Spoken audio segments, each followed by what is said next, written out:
Today we're going to do our first book review. It's kind of a book club, we're calling it. And we're going to do some posts where I let y'all know what I'm reading so that y'all can, if you want, you can read, you can follow along, and then we will do the reviews. This is the first one we are doing, the first review of the season of the year. This bad boy right here, boom! Sapiens, Yuval Noah Harari. Got a glare going on. There's coffee all over this book. All my books that I read are next to my bedside, and sometimes morning coffee gets a little spilly. So this is nonfiction, but going forward with these reviews, I won't be breaking down the plot a lot. I won't be giving spoilers just in case people do want to read the book. I don't want them to find out the ending of these things in the middle of a review. So I'll just kind of give you my overall feeling of the book, overall idea of the book, maybe a rating, all that stuff. But if you want to catch this in real time, make sure to follow me on Instagram. I post all the book reviews there first before these videos. So check that out before we go any further. So a brief little overview of Sapiens. It is a nonfiction book about basically human beings, about where we came from, why we are how we are, and what made us who we are. And I'll tell you this, it is a very technical read, and it is a very serious read. It's not a pretty book. It's not a fluffy, light read. It's not Harry Potter. I mean, this book, you got to focus. You got to focus. You can't have your phone next to you and trying to read this. This is breaking down the most pivotal moments of the human race since the very beginning. Another thing this book did that I really appreciated, and I think that is why I enjoyed it so much, is that from the jump, it puts you in a really uncomfortable place. Humans, I think, are inherently a bit arrogant about our place in the universe or our place in time. For example, I believe that we kind of believe we're the best of everything, right? Human beings are the best animal out there. Our time period is the smartest version of humans.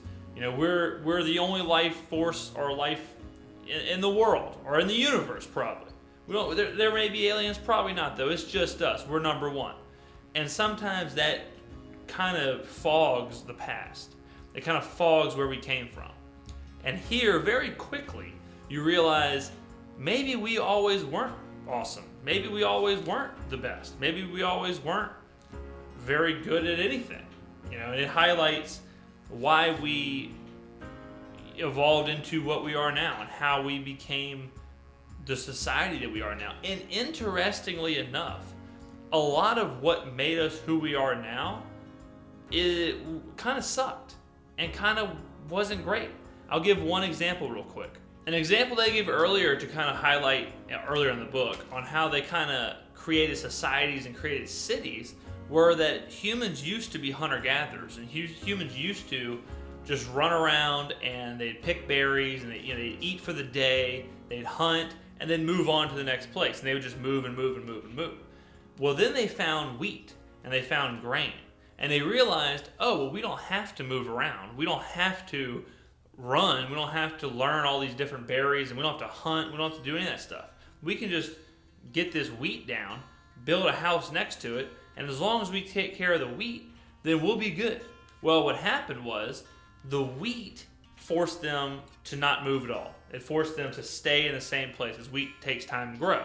So that in turn created disease, because disease used to just be like, if Karen got the flu, well, we're hunting and gathering, we're moving all over the place. Karen can't do it. Karen's sick. Karen's going to die.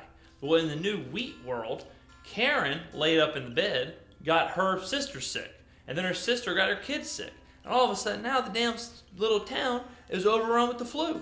And newsflash, there ain't no NyQuil in this book. So aside from sickness, what it also did was it dumbed everybody down. Everyone got dumber. Why?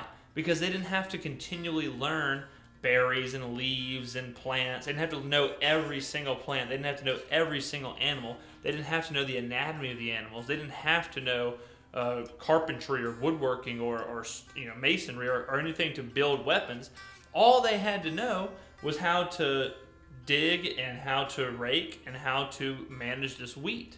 So yes, it helped them. It was a good thing because it made their life easier because they didn't have to do it much.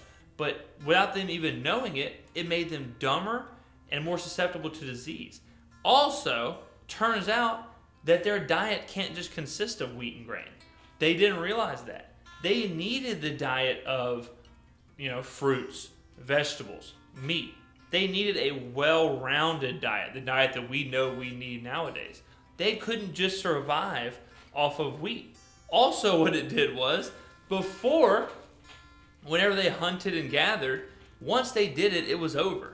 Now, they spent the entire day toiling the land, trying to get their wheat to grow. So, yes, it was theoretically a betterment for them that they could place down into cities and towns and just grow this wheat, but it negatively affected the rest of their life and they didn't even realize it. And I couldn't help but think about how similar that was to our current situation with the internet and social media. Yes, it seems like the most convenient, greatest thing ever. But what is it really doing to us? What is it doing to us that we don't realize? Is it actually making us dumber? Is it actually making us harder to connect with people? Is it actually making it more difficult for us to live in a society? Even though it may be convenient and it may have its good parts, how much is it actually changing us? And it sounds crazy, but just the introduction of wheat, just the introduction of grain completely changed the rest of human history and gave us cities, gave us towns, gave us working all day. It changed our diet. It introduced diseases. That one decision to go from hunting, gathering, picking berries, killing animals, and that's it, and moving, that totally changed. And this book is chock full of those examples where little things happen throughout all of time and trickles down to us currently. And we still do things to this day that are a direct result of what is in this book. Another part of the book that I'll mention, they talk about how our entire human species can basically be traced back to two apes. Two female apes split, they're part of the same family, split. One basically was the grandmother of all living life on the eastern side of the world. One was for the western side of the world. And it is kind of funny because they even mention it in the book that you kind of think of humans as just always here. Always just kind of how we are. You never really think about humans as not how we are and not how life is currently. It's just, it wasn't always like that. At one point, according to this book, we were monkeys, or we were Neanderthals, or we were these different versions of humans, and we weren't always just people that look like me and you.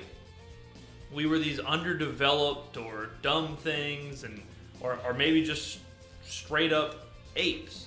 And it's hard to hear, and it's hard to think, and it's hard to kind of take a step back from your species. And it's hard to take a step back and realize, well, maybe we weren't always on the top of the food chain. Well, maybe we weren't always how we are now. And maybe we aren't all that we're cracked up to be. Maybe we are just this, like an animal. We're able to evolve, and we're able to devolve, and we're able to adapt, and we're able to, we're susceptible to things that we don't even know are happening yet.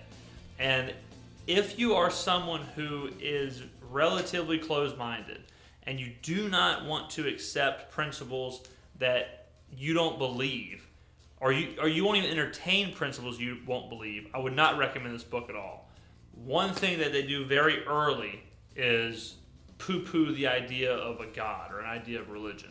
And I am a religious man, and I didn't take it personal. I understood that, hey, this is someone else's idea, this is someone else's beliefs. He's given me a scientific look at human lineage. I have to respect that, and I'm reading this book for what he's saying. I'm not, he's not attacking me. We're just two people who have different views. And I would highly recommend you keep that mindset if you are going to read this book, that these are ideas, these are scientific, theories that we should think about, we should open our mind to, but it will put you in uncomfortable places, I promise you. And sometimes being uncomfortable is where we have to be to learn. And books that make us feel uncomfortable, books that challenge us, are a lot of the times are the books that you'll remember for the rest of your life. All in all, I think I gave this book on Instagram, I think my review was 3 out of 5 books. And the negative part of it was that sometimes nonfiction can do this. It can be a little bit of a taxing read. This book was like that, where at some points it did feel like a textbook. At some points it did feel like I was reading just text. I was just reading a textbook. It wasn't a read that...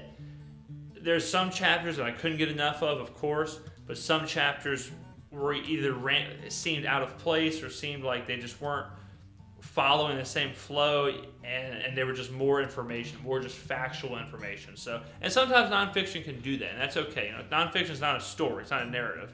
And a lot of the times with nonfiction, you'll go back and read it multiple times.